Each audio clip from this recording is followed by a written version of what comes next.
Hello दोस्तों, एक और बहुत ही मज़ेदार नया कहानी। कई साल पहले की बात है। एक जंगल में कुछ सैनिक खजाने के तलाश में तेजी से आगे बढ़ रहे, लेकिन तभी अचानक रास्ते में उनको एक जादूगर दिखता है। वह वहां से पुकार रहा था, रुक जाओ, इसके आगे मत जाओ, बहुत खतरा है इसके आगे। तुम सब यहाँ से अब वापस लौट जाओ, इसके आगे बहुत खतरा है, इसके आगे मत जाओ, नहीं तो कोई भी जिंदा नहीं बचेगा, वापस लौट जाओ।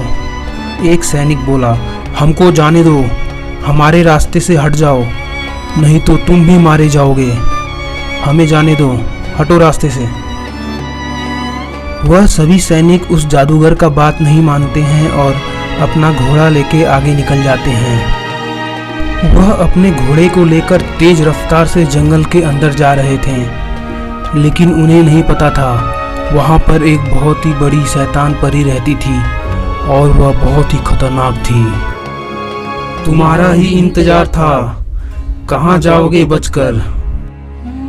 वह परी वह बहुत डर जाते हैं और बहुत तेज रफ्तार से जान बचाने का सोचते हैं, लेकिन सिर्फ एक ही सैनिक बचता है और वह जाकर उस जादूगर से कहने लगता है, मुझे बचा लो उस परी से, वह तो बहुत खतरनाक है, उसने मेरे सभी साथियों को मार दिया, मुझे बचा लो। वह जादूगर उस परी के आने का इंतजार करता है। जैसे ही वह परी करीब आती है, वह अपने जादू का इस्तेमाल करके उसको एक जादुई बोतल के अंदर कैद कर लेता है और वह उसके अंदर बहुत गुस्से में होती है। अगर मैं चाहूँ तो तुमको एक ही बार में मार सकता हूँ, पर मैं चाहता हूँ कि तुम इस बोतल के अंदर तड़प तड़प के अपनी पूरी जिंदगी काटो, क्योंकि जान ली है। कब तक मुझे इसके अंदर कैद करके रखोगे?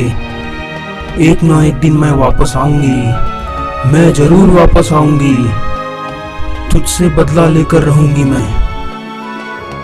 वह जादूगर उस जादुई बोतल को समुद्र के अंदर उठाकर फेंक देता है। कई सालों तक वह बोतल समुद्र में तैरता रहता है और धीरे धीरे तैरते तैरते एक दिन वह बोतल शांतिपुर गांव के पास आ जाता है। उस शांतिपुर गांव में एक मनीष नाम का लड़का रहता था। परी का दिया हुआ एक बहुत ही सुंदर सा जादुई पेन था। वह उस पेन की मदद से गांव के लोगों की बहुत मदद किया करता था। वह उनके लिए ज़रूरत की चीज़ें बनाया करता था। एक दिन उसने एक गरीब आदमी के लिए फ़ोन कार बनाया। बहुत देर तक वह एक बहुत ही अच्छा फ़ोन कार बनाता है और थोड़ी देर बाद वह एकदम असली बन जाता है।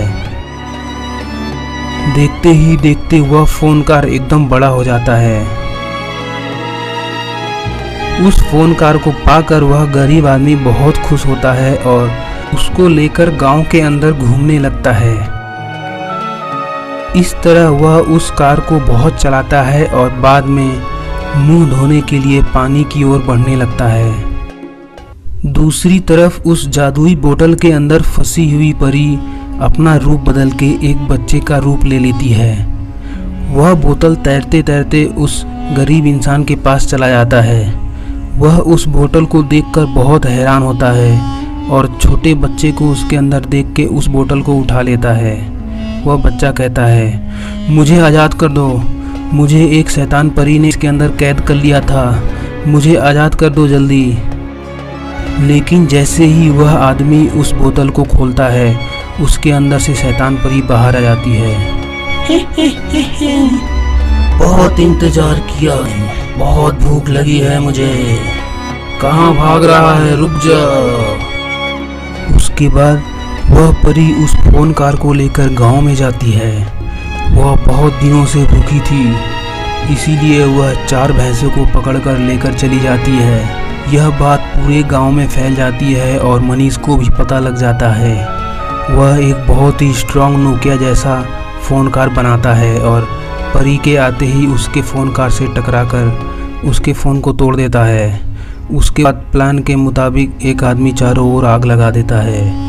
वह परी उस फ़ोन के अंदर कैद हो जाती है हमेशा के लिए।